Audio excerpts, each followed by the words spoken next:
Բարև ձեզ։ Հայաստանի Հանրապետության վարչապետ Նիկոլ Փաշինյանը առաջին անգամը չէ, որ աչքի է ընկնում ֆեյսբուքյան աղմկահարույց գրառումներով։ Վարչապետի օնլայն հարթակի ակտիվությունը միշտ չէ, որ միանշանակ է ընդունվում հասարակության կողմից, եւ այս առիթով կարծես քննարկումները, մեկնաբանություններն ու քննադատությունները չեն դադարում։ Ժամեր առաջ արված գրառման շուրջ կզրուցենք Ռաֆայել Մնացականյանի հետ։ Բարի օր, Ռաֆայել։ Բարև ձեզ, հարգելի հեռուստադիտողներ, այո, հերթական գրառումը, որը իրապես մեծ իրարանցում է առաջացնում համացանցում, իհարկե բոլորովին այլ հարց է, արդյոք երկրի առաջին դեմքը այս բառամթերքով եւ այս ձևաչափով պետք է այս հաճախականությամբ արտահայտվի, թե ոչ, դա ուրիշ հարց է, բայց միջազգային շատ լուրջ վերլուծաբաններ, շատ երկար տարիներ դիվանագիտություն եւ վերլուծություն ուսումնասիրած գործիչները ասում են, որ սա 21-րդ դարի նոր քաղաքական գործիչների ձևաչափն է, մոդելն է, գուցե ձեռագիրն է,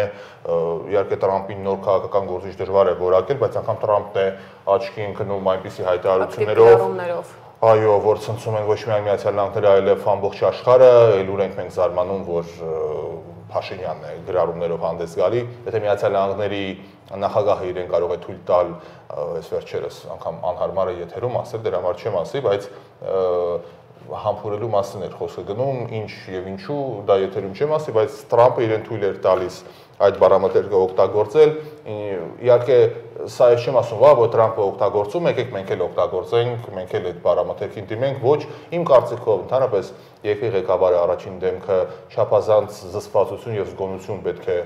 ցուցաբերի բոլոր այն ճակերտավոր արդարացումները, որ դե հանում են հունից մարդուն, տեսեք իր ընտանիքի մասին ինչեր են գրում, երեխաների եւ այլն, բան մարդուն հանում են հունից, բան քաղաքական գործիչը հունից դուրս գալու, այո, բան չէ, որովհետեւ եթե մարդ որոշել է ինքնակամ, մանավանդ Հայաստանի պես երկրում եւ հայ հասարակության մեջ որոշել է զբաղեցնել այդպիսի լուրջ պաշտոններ, պետք է հասկանա, որ այո, մեր ժողովուրդը պատվերով թե առանց պատվեր, հրամանով թե առանց, մտնելու է տուն, մտնելու է ընտանիք, ինչ ասես ասելու են, ինչ ասես խոսելու են։ Ուստի ներողություն եմ խնդրում, բայց ցիտելու եմ մի հատված, ուրեմն Facebook-յան գրառումից, որը գուցե եւ սկզբնաղբյուրն է այս կոնֆլիկտի, այս պատմության, նվիրում է Լևոն Տեր-Պետրոսյանին, մեջբերում եմ Փաշինյանին, խնդրեմ, Facebook-յան գրառումը։ Նոր տեսա, որ երեք պետականակործան պատուհասը ԼՏՊ-ն հանդիպել էր եկեղեցակործան պատուհասի կտրիչի հետ։ Հեսա նայեմ ինչ են բարբաջել, մեջբերման ավարտ։ Հիմա ընկերներ, այս ամբողջ պատմության մեջ հետաքրքրական է, որ Լևոն Տեր-Պետրոսյանը Փաշինյանին է այս բառամթերքով դիմում եւ դրա տեսանյութերը կան, դրա ձայնագրությունները կան։ Ինչպես ստացվեց, որ հիմա այսպես Հայլաձև Փաշինյանը առաջին նախագահին սկսեց այս բառամթերքով դիմել, դա թերևս երկրորդ մեր հարցադրումը կլինի, մանավանդ որ ես պատրաստվել եմ այդ ուղղությամբ։ Այո, Փաշինյանը նաև այսօր հանդես եկավ գրառմամբ, որը վերաբերվում է Հայաստանի Հանրապետության նախկին նախագահ Լևոն Տեր-Պետրոսյանին։ Ինչի մասին է գրառումը, Ռաֆայել, ինչ է գրել վարչապետ այս անգամ։ Ասենք, որ առաջին նախագահը սկզբում գնաց Մայրաթոր եւ հանդիպեց ամենայն հայոց կաթողիկոսին, այնուհետև օրեր անց արդեն իր տանը հայտնի Սև շենքում հանդիպեց արդեն կաթողիկոսին իր տանը, լուսանկար հրապարակվեց եւ այստեղից սկսվեց ամբողջ, այսպես ասած, պատմությունը, նախ գիտեք ինչն է հետաքրքիր։ Լևոն Տեր-Պետրոսյանը առաջին նախագահը մշտապես բավականին ակտիվ ընդդիմախոս է եղել թե Քոչարյանի ժամանակաշրջանում, թե Սերժ Սարգսյանի վարչակազմի ժամանակ ակտիվ մենք տեսել ենք, մենք ապրել ենք այդ ժամանակաշրջաններում, մենք Ազատության հրապարակից ոչ այդքան հեռու ենք, մենք հիշում ենք ինչ էր կատարվում Ազատության հրապարակում, Մատենադարանի առջև, ինչ բախումներ էին լինում, ես այստեղ գնահատականներ չեմ տալիս, ով էր հրահրում, ում արդյունքում եղավ, ոչ, բայց այն, որ բավականին ակտիվ ընդդիմադիր գործունեություն էր ծավալում, աշխարհի բոլոր մեղքերը ուղղորդվում էին դեպի Քոչարյան եւ Սերժ Սարգսյան, ինչերի մեջ ասես մեղադրում, եւ հանկարծ այս ընթացքում Լևոն Տեր-Պետրոսյանը կամա թե ակամա չեմ ուզում ասեմ բացեբաց, բայց նման աջակցություն է ցուցաբերում քաղաքական այդ թևին եւ այստեղ իրապես բազում հարցեր են առաջանում։ Հայտնի հարցազրույցներից անգամ մենք այստեղ կարող ենք հատվածներ հիշել, որտեղ Լևոն Տեր-Պետրոսյանը անկեղծանում է, ասելով, որ դե քաղաքականություն, մարդկային շփումներ։ Ու Աստված իմ, ինչ մարդկային շփումները իհարկե գնահատելի է, որ այդ ամենը կա, բայց ես քանի որ մարտի 1-ը բավական լավ հիշում եմ, ինչ էր կատարում Երևանի փողոցներում եւ հիմնականում այդ երկու ճամբարների միջև էր այդ պայքարը գնում, բայց այդ մարդկային շփումը չէ կարող արդյոք այդ թվերին հաղթանակել, որ 10 հոգի իր կյանքը չնահատակեր։ Ասենք, եթե չեմ սխալվում, մարտի 2-ին կաթողիկոսը գնաց առանձնատուն առաջին նախագահի, որպեսզի հասկանան ինչ, ոնց եւ այլն, այսպես երկխոսության առաջարկով եւ բոլորն են հիշում, որ Լևոն Տեր-Պետրոսյանը չընդունեց կաթողիկոսին։ Ես հիշեցնում եմ դա 2008 թվականն էր, դեռ այսքան բան տեղի չէր ունեցել, այսքան բան հայտնի չէր, այսքան մեղադրանքներ եւ այլն, մեր ժողովուրդը այս ճանապարհներով չէր անցել, ուստի այդ ինչ ստացվեց հանկարծ, որ այն ժամանակ չընդունեց կաթողիկոսին եւ հիմա անգամ մի քանի օր առաջ վեհարանում են հանդիպում, հետո իր սեփական առանձնատանն են հանդիպում եւ այլն։ Ինչու այսպես։ Ամեն դեպքում այսօր առավոտյան Փաշինյանը գրառում կատարեց, որտեղ բավական ծավալուն անդրադարձ է կատարվում Լևոն Տեր-Պետրոսյանին ըստ վարչապետի, բայց ավարտվում է հետեւյալ կերպ։ Մեջբերեմ, հետո հասկանանք ինչու է Փաշինյանը նման բան գրում։ Մեջբերում եմ վարչապետին, հիմնական հատկանիշները վախկոտ է, կամազուրկ, անպատասխանատու, ունի մարիոնետային հակումներ, ծույլ է, հայհոյախոս, բամբասկոտ, նարցիսիստ, ամբարտավան։ Որևէ մարդու հետ իր շփումը օգտագործում է այդ մարդու դեմ, ատում է մարդկանց։ Զզվանքով է վերաբերում իր շրջապատի բոլոր այն մարդկանց, ովքեր խարիզմայի որևէ նշույլ ունեն։ Երջանիկ է զգում անդեմ, անողնաշար, անբան, կիսագրագետ եւ Վանո Սիրադեղյանի ասած շատ կարդացած, քիչ հասկացած մարդկանց միջավայրը։ Մեջբերման ավարտ Փաշինյանն այս տեքստի հետ։ Եվ ինչ պետք է հասկանանք այս գրառումից։ Ես չեմ ուզում հասկանամ, ես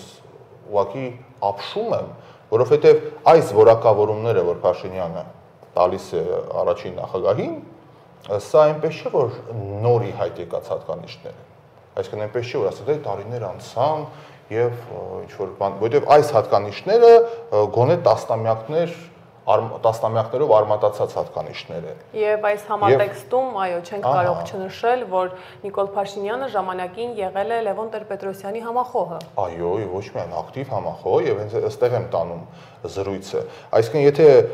տարիները անցել են եւ վարչապետ Փաշինյանը այս որակավորումն է տալիս Լևոն Տեր-Պետրոսյանին, Քաբլիցի ես ոչ մեկի պաշտպանը չեմ, ես ոչ մեկի փաստաբանը չեմ, ես ուղղակի զուտ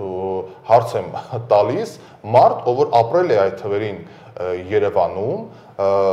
պատանի այն ժամանակ, ով Ազատության հրապարակում հիշում էր, թե ինչպես էր Փաշինյանը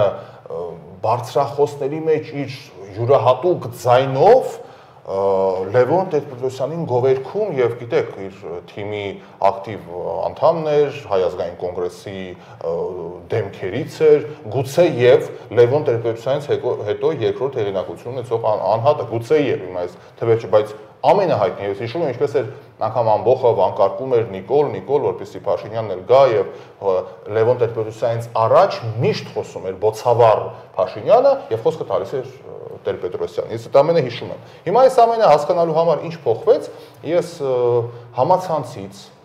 մի քանի հայտարարություններ եմ պեղել, որոնք Փաշինյանն է ասել տարբեր ժամանակաշրջաններում, տարբեր հավաքների ժամանակ, հոդվածների ժամանակ, այդ թվում նաև հայկական ժամանակից, այս ինչ ես հիմա ներկայացնեմ, դա բաց հասանելի է համացանցում, կարող եք ստուգել,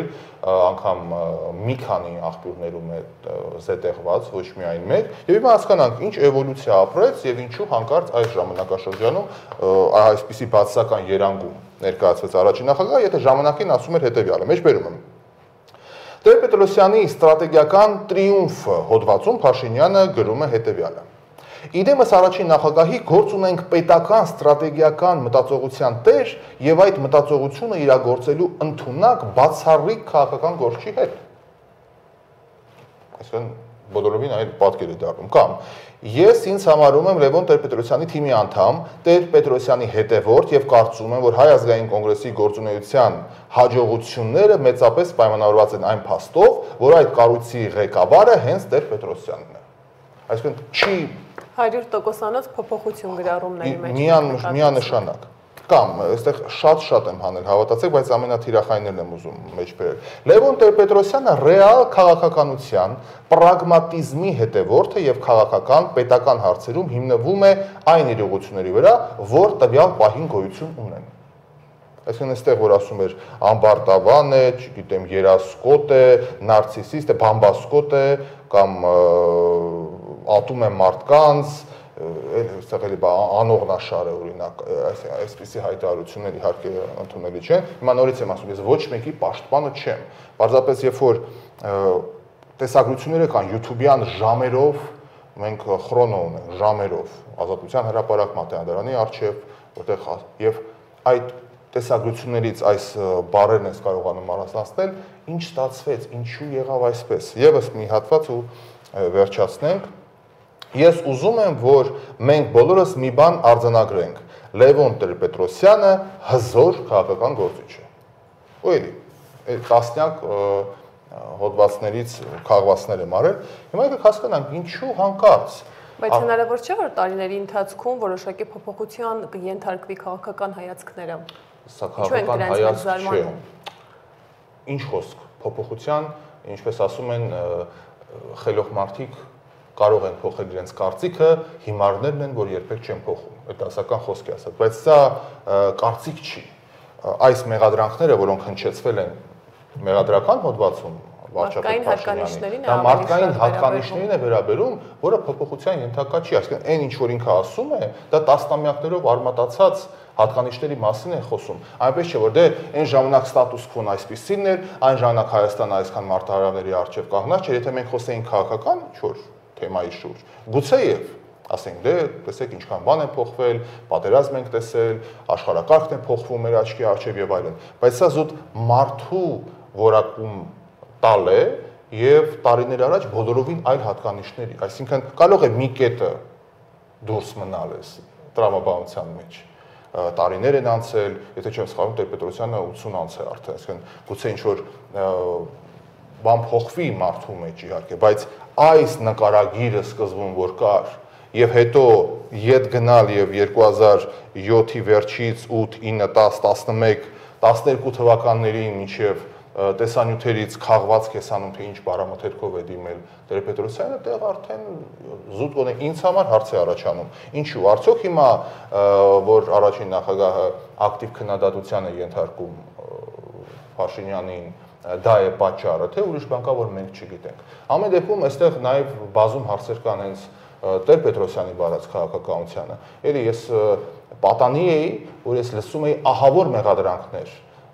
նախկին, այսպես կոչված, հավաքական նախկին գործիչներին, նախագահների հասցեին ուղված, եւ հիմա մենք տեսնում ենք, որ չեմ ասի դաշինք են կազմել, բայց ամենադեպս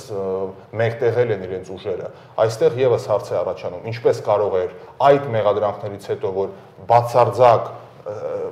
հետք չէր լինի անգամ համագործակցության, հիմա կարծես թե թելում են նույն թելը։ Ինչու հանկարծ մենք հասանք այստեղ։ Հարց է, որի պատասխանը ես գոնե այս պայմանությամբ ցավոք չունեմ։ Շնորհակալություն Ռաֆայել, վստահ եմ, որ այս թեմայի շուրջ զրուցելու առիթներ դեռ շատ կունենանք, իսկ այս պահի դրությամբ այսքանը կհանդիպենք։